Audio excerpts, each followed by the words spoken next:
Hello everyone, welcome to DSS online classes. Today we will be discuss the NCERT class 9th Political Science chapter 1st, what is democracy and why democracy. In this video we will discuss the features of democracy and now we will discuss the second feature in it. So let's start our next topic and that is free and fair election. Student, this is your second video. So what is democracy? Features of democracy. So now our second feature is free and fair election. Free and fair election that offers a fair choice to people to change their current rulers. Free और fair elections क्या होता है, जहाँ पर लोगों के पास choice होती हैं, जहाँ पे लोगों के पास ऑप्शंस होते हैं कि जो रूलर्स सेलेक्ट किए जाने हैं या जिन्हें रूलर्स बनाया जाना है उनको लेकर के लोगों के पास उनकी अपनी चॉइस हो। बहुत सारी कंट्रीज़ ऐसी हैं जहाँ पर लोगों के पास चॉइस नहीं होती। इलेक्शंस तो होते हैं, इलेक्शन कंडक्ट कराए जाते हैं, लेकिन उनके पास कोई चॉइस नहीं होती है। इसको समझने के लिए हम समझेंगे कि नेक्स्ट जो है हमारा जो टॉपिक है, इस टॉपिक से रिलेटेड कुछ एग्जांपल्स को हम समझेंगे। लेकिन पहले समझिए कि फ्री और फेयर इलेक्शंस क्या है। Holding elections at a regular interval of time is not a sufficient condition for a country to be called as democratic. Regular election होना भी जो है ये नहीं प्रूव करता कि कंट्री में डेमोक्रेसी है। तो फिर क्या हम कैसे मान लें कि कंट्री में इलेक्शंस भी हो रहे हैं और वो डेमोक्रेटिक भी नहीं है। इसको समझने के लिए हम चाइना और मैक्सिको के एग्जाम्पल को समझेंगे। तो सबसे पहले हम चाइना के एग्जाम्पल को समझेंगे। इलेक्शंस इन चाइना, चाइना में भी इलेक्शंस होते हैं, पर वहाँ पे क्या ऐसी चीज़ है, क्या बात है कि वो कंट्री डेमोक्रेटिक नहीं है इलेक्शन होने के बाद भी। Elections are regularly held after every 5 years for electing the country's parliament called Quango Renmin Daibayo Dayu. हम बात करते हैं चाइना की। यहाँ पर हर 5 साल में पार्लियामेंट के लिए इलेक्शंस कराए जाते हैं। यहाँ के पार्लियामेंट को क्वांगो रोइमिन दाइबाओ दायू कहते हैं, या इसे दूसरा जो उसका नाम है उसे नेशनल पीपल्स कांग्रेस कहते हैं। और इस पार्लियामेंट के पास ये पावर है कि चाइना में जो भी प्रेसिडेंट होगा उनको अपॉइंट करने का पावर जो है पार्लियामेंट के पास होता है। Only the national people congress has the power to appoint the president of the country. ये पावर सिर्फ इस पार्लियामेंट के पास होता है। It has nearly 3000 members elected by the army. और इस पार्लियामेंट में लगभग 3000 मेंबर्स हैं। नेशनल पीपल कांग्रेस में टोटल 3000 लोग जो हैं वो इलेक्शंस के थ्रू आते हैं। अलग अलग जगह से इसमें लोग आते हैं। कुछ लोग जो है आर्मी से भी इलेक्ट होकर के आते हैं। पर ऐसा नहीं है कि ये एक रैंडम जो है इंसान कोई भी जा कर के और इलेक्शन के लिए इलेक्शन लड़ सकता है। Before contesting elections a candidate needs the approval of the Chinese Communist party. Election में वही आ सकता है, वही लोग इलेक्शन में पार्टिसिपेट कर सकते हैं जो चाइनीज़ कम्युनिस्ट पार्टी या उनके द्वारा अप्रूव किए गए हैं। वही लोग इसके अंदर कॉन्टेस्ट कर सकते हैं।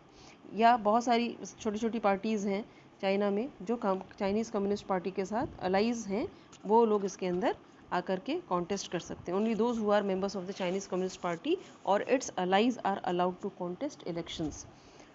अब या फिर जो इसके मेंबर्स हैं, the government is always form by the Communist Party. ऐसा होने पर जो है कोई भी आकर के इसमें इलेक्शन में नहीं आ सकता है।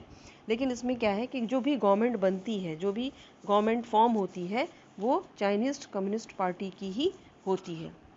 तो क्या आपको लगता है कि लोगों के पास कोई ओपन चॉइस है? क्या आपको लगता है, do you think to the people have open choice, किसी भी तरह की उनके पास चॉइसेस हैं? या उनको लगता है जब एक ही सिंगल पार्टी है और एक ही पार्टी के लोग इलेक्शन के अंदर पार्टिसिपेट कर रहे हैं, वही गवर्नमेंट फॉर्म कर रहे हैं, तो ऐसे में इलेक्शन होने का कोई मतलब नहीं समझ में आता या उसका कोई पर्पज़ समझ में हमें नहीं आता।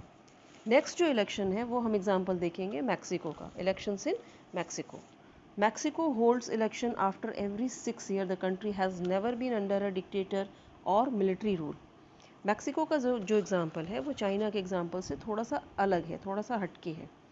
मैक्सिको का अगर एग्ज़ाम्पल हम देखते हैं तो मैक्सिको जो है वो 1930 में आज़ाद हुआ था, स्वतंत्र हुआ था। और तब से वहाँ पर हर 6 साल में जो है प्रेसिडेंट का चुनाव होता है और वहाँ पे इलेक्शंस कंडक्ट कराए जाते हैं। वहाँ पर किसी भी तरह का मिलिट्री रूल या फिर डिक्टेटर का रूल नहीं है।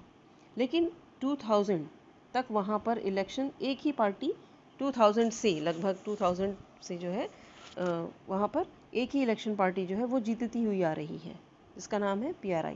The country has never been under a dictator और military rule, but until 2000 every election were won by a party called PRI। PRI का फुल फॉर्म आप देख लीजिए, इंस्टीट्यूशनल रिवोल्यूशनरी पार्टी। इसको इंस्टीट्यूशनल रिवोल्यूशनरी पार्टी या shortcut में से PRI भी कहा जाता है। और अब इसके अंदर क्या, opposition party did contest election but never manage to win till 2000। साथ में इसमें एक और चीज़ है कि बहुत सारी इसमें अपोजिशन पार्टीज़ भी हैं जो इलेक्शन में कॉन्टेस्ट करती हैं, लेकिन 2000 के बाद से कभी भी कोई दूसरी पार्टी जो है इलेक्शन जीत करके नहीं आई। तो ऐसा क्या, और डेमोक्रेसी में भी है कि भाई कोई एक पार्टी जो है वो कई बार जीत सकती है, तो ये डेमोक्रेसी के अंदर भी है। लेकिन ऐसा क्या है कि मैक्सिको में डेमोक्रेसी हम नहीं मानते, या मैक्सिको को हम एक डेमोक्रेटिक कंट्री नहीं मानते 2000 के बाद से। तो क्या हुआ ऐसा कि PRI ही जो है हर बार वहाँ पे इलेक्शन में जीत जाती है। PRI जो है उसने बहुत सी ट्रिक, जिसे हम कह देंगे डर्टी ट्रिक्स, उन ट्रिक्स को जीतने के लिए यूज़ करते वो आ रहे हैं। तो वो क्या ट्रिक्स है? The other two political parties blame that they have not been given fair and equal chance to win election in the past as government of PRI has been using और its machinery to win election since 1930। जो दूसरी वहाँ की political parties हैं उनका ये कहना है, उनका ये मानना है कि जो PRI है उसने हमेशा जो है इलेक्शन जीतने के लिए डर्टी ट्रिक्स जो है उन्हें यूज़ किया है। All those who were employed in government offices had to attend its party meetings. अब इसमें क्या ट्रिक उन्होंने यूज़ किया है, जैसे जो भी गवर्नमेंट ऑफिस में एम्प्लॉयड हैं उन सबको पार्टी की मीटिंग अटेंड करनी पड़ती है, ये कंपलसरी होता है। जो गवर्नमेंट स्कूल में जो टीचर्स हैं वो पेरेंट्स को फोर्स करते हैं कि PRI को ही वोट करने के लिए कहा जाए। Teachers of the government school use to force parent to vote for the PRI। तो वो पेरेंट्स को फोर्स किया जाता है कि आप PRI को ही वोट दीजिए। इसके अलावा और क्या होता है, मीडिया या इलेक्ट्रॉनिक और print media use to work under the influence of the government. जो इलेक्ट्रॉनिक या प्रिंट मीडिया है वो ज़्यादातर PRI के न्यूज़ को ही दिखाती है और PRI को ही बहुत अच्छा सिस्टम बताती है, पार्टी बताती है। इसके अलावा sometimes the polling booth were shifted from one place to another on the last minute, which made it difficult for people to cast their vote. इसके अलावा जो ऑपोजिशन पार्टीज़ हैं उनको इग्नोर किया जाता है, उन्हें क्रिटिसाइज़ किया जाता है। लास्ट मिनट में कई बार ऐसा होता है कि लास्ट मोमेंट में पोलिंग बूथ्स को जो है एक जगह से दूसरी जगह शिफ्ट कर दिया जाता है, जिसकी वजह से जो लोग हैं उन्हें वोट देने में परेशानी होती है। कई बार लोग अपना वोट जो है वो कास्ट भी नहीं कर पाते हैं। तो अब ये सारी जो चीज़ें हमने देखी इसके अंदर, जो बातों को समझा है, इसमें प्रॉब्लम क्या आती है? तो क्या चाइना और मैक्सिको में लोग अपने रूलर्स खुद चुनते हैं? I don't think so. China में इलेक्शंस तो होते हैं पर लोगों के पास कोई चॉइस नहीं होती है, उनको एक ही रूलिंग पार्टी को ही वोट देना पड़ता है, एक ही रूलिंग पार्टी से कैंडिडेट चूज़ करना पड़ता है। और मैक्सिको में लगता तो है कि लोगों के पास चॉइस है, बट रियलिटी ये है कि उनके पास कोई चॉइस नहीं है।